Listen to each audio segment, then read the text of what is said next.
As I was saying, yeah, there's the force field going down. As I was saying, Zerglings are very good against Stalkers.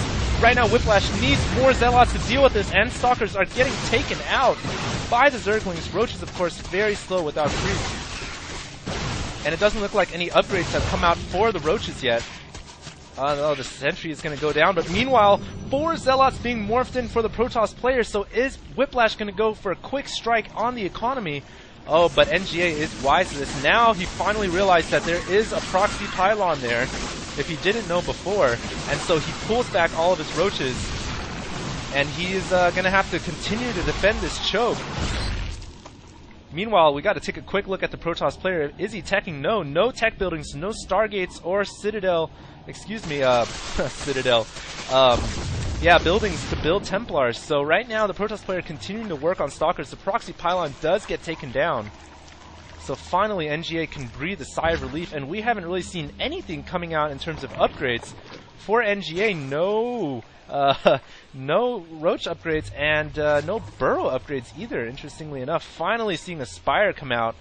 And so, while these two players are Platinum ranked, if they were at the Pro level, we probably would have seen a Spire being built during that battle, and then a Mutalisk quick engagement, or perhaps, in terms of the Protoss army, we would have seen a Stargate come out and some Void Rays quickly attacking the main base. But, as you guys can see, now that both players don't have to pay attention to the army battle, they are building up their units, and right now Zerglings are coming in to quickly take out this expansion. Are they going to get the Nexus down?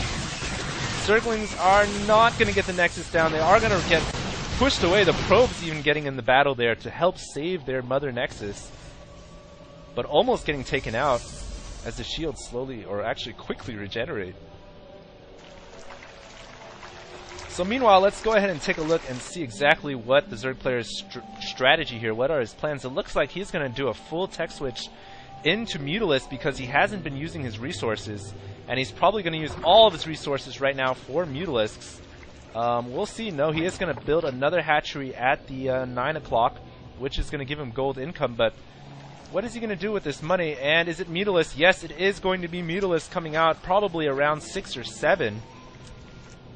And the Protoss player, of course, is not aware of this. Does he have an observer out? Yes, he does have one observer, so the observer is going to make its way inside the Zerg player's base just in time to see the Mutalisk come out, and we'll have to see how quickly the Protoss player can respond. Keep in mind, sentries are really, really good, and Stalkers almost as good at taking out Mutalisks.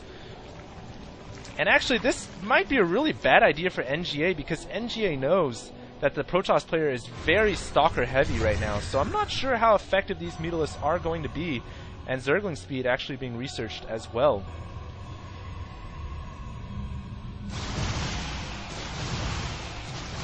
There you guys can see the cannons actually coming up for the Protoss player because he saw the Mutalisk coming in with his Stalkers, and now finally pulling in some Stalkers to defend against these Mutalisks, and yeah, these Mutalisks aren't going to be able to do anything against these Stalkers and Guardian Shield. Guardian Shield reduces the Mutalisk first attack from 9 to 7, and then reduces all bounce damage to 1, and then 0 even, I believe.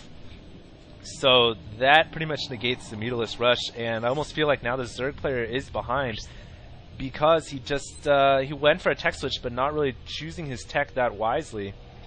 But he, on the other hand, he does have the Protoss player on the back foot, and now he is going to be able to start getting some income from the 9 o'clock. So perhaps he will out-macro the Protoss player. We'll see.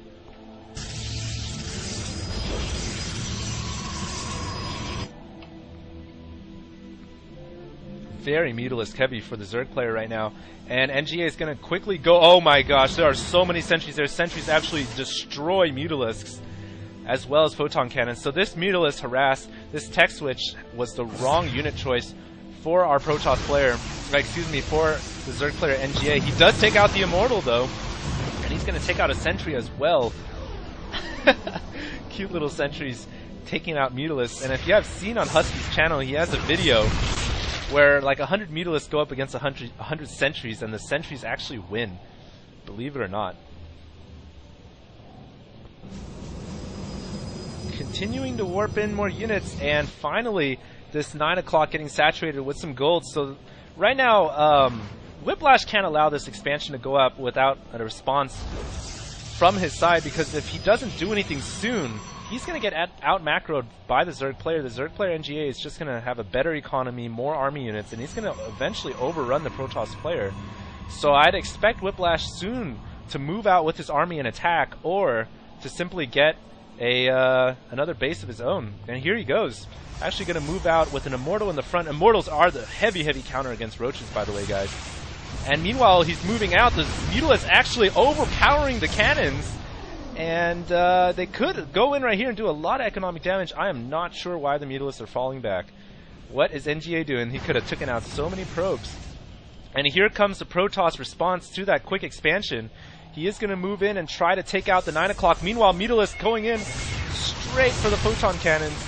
And I apologize, my phone's actually ringing in the background, but here we go. Protoss player moving in. Observer, of course, getting in the quick scout to see that 9 o'clock coming up, and the hatchery has been abandoned. Meanwhile, though, all the probes seem to have run away, but Sentry's coming in to save the day against those Mutalisks. And here we go. Protoss army coming in into the natural expansion of the Zerg player.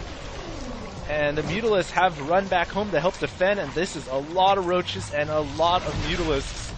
This is going to be a really good battle, but keep in mind, guys, Sentries are so good against Mutalisks and air units in general. Wow, all those Overlords getting taken down. Overlord count for the Zerg player heavily in deficit right now. Zerg player cannot reinforce his army until he builds more Overlords, and a lot of force fields going down all over those Roaches. The Roaches cannot get in range. A huge circumference of force fields preventing the Roaches from coming in, and the Mutalisks are getting focused by the Sentries and Stalkers. All these Mutalisks are going to go down. Oh my gosh, the Roaches cannot get in to help the main army, and the Protoss player is going to win the game. He's going to win the game. There's nothing that the Zerg player can do right now. NGA cannot even produce... Oh, he can produce units. He does have more psi now that he's lost his entire army. But now his entire natural is going to go down. All these drones are going to go down. And he leaves the game. No GG, he leaves the game. So, great ending to an otherwise almost ordinary game. Hopefully you guys enjoyed that, and look forward to more StarCraft 2 videos, hopefully FP VODs, as I have more time now to start casting. And yeah, thanks a lot for tuning in, guys. HG Starcraft signing out.